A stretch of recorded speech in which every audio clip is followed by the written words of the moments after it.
Hey everybody, this is Sherry Joy Collier here, and I wanted to do a little series of videos for you about cognitive distortions and kind of define what is a cognitive distortion and why would it be helpful to you to know what it is. Well, first of all, if you're human, I'm sure that you've experienced very challenging emotions, and sometimes those challenging emotions can add up, pile up, and create mental health issues such as depression or anxiety. So I thought I'd introduce you to the concept of cognitive distortions today. And one of the ways I want to do that is also talk about it in a way that's very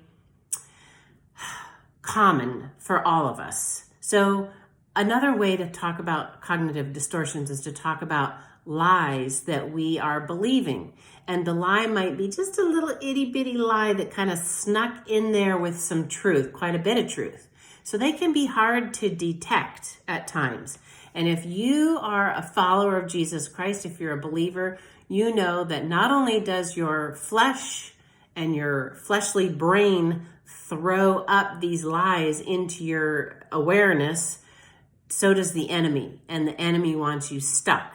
So to overcome some of these lies, a good way to do that is to be able to label them.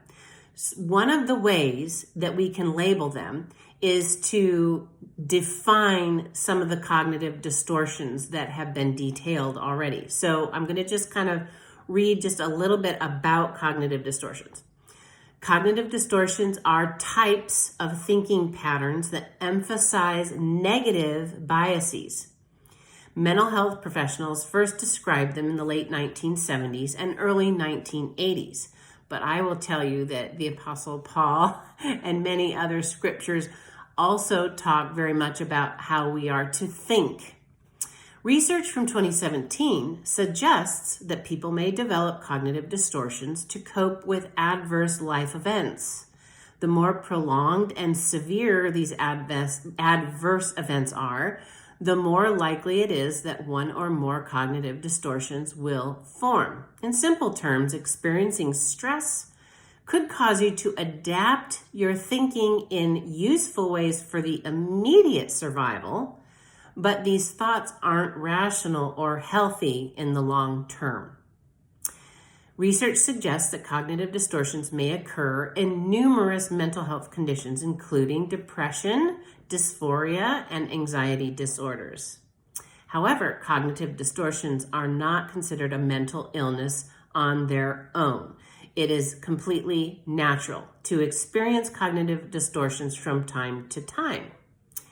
Okay, so I'm going to just dive right into the very first one, which in my opinion is a very common cognitive distortion, and it's called polarized thinking. It's also known as all or nothing thinking or black and white thinking.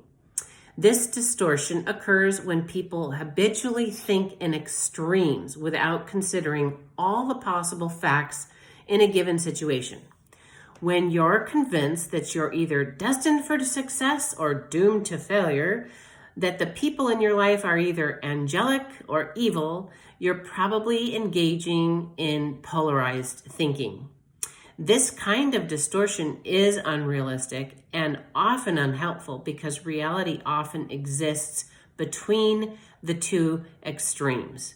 And so if you find yourself thinking thoughts like, oh, I'll never get this done. I try and I'm just a failure. I always fail at everything. If you hear the words never, always, nothing, words like that, then you can be pretty sure that you're engaging in some polarized thinking. So I'm going to do a video at the end of this series of 10 cognitive distortions, kind of talking about what we can do with these. But just for now, a quick way to approach these is, first of all, try to stop your thoughts long enough, capture them long enough to kind of write down, like, what are some of the thoughts that are crossing your mind right before you start to feel sad, hopeless, disappointed, dejected, rejected, any of those negative emotions. Just kind of rewind and go back and think, okay, what was I thinking right before I started feeling this way? And 9 times out of 10, you can identify one of these 10 cognitive distortions within your thinking. And then the goal will be to hold it up to the light of truth and say, okay, how much of this thought is true and how much of this thought is false? And so I'm just going to give you that little tip to tide you through as we go through this list of 10. So I'm going to go through the rest of the 9 remaining in videos to come. See you later. Thanks for watching. Bye-bye.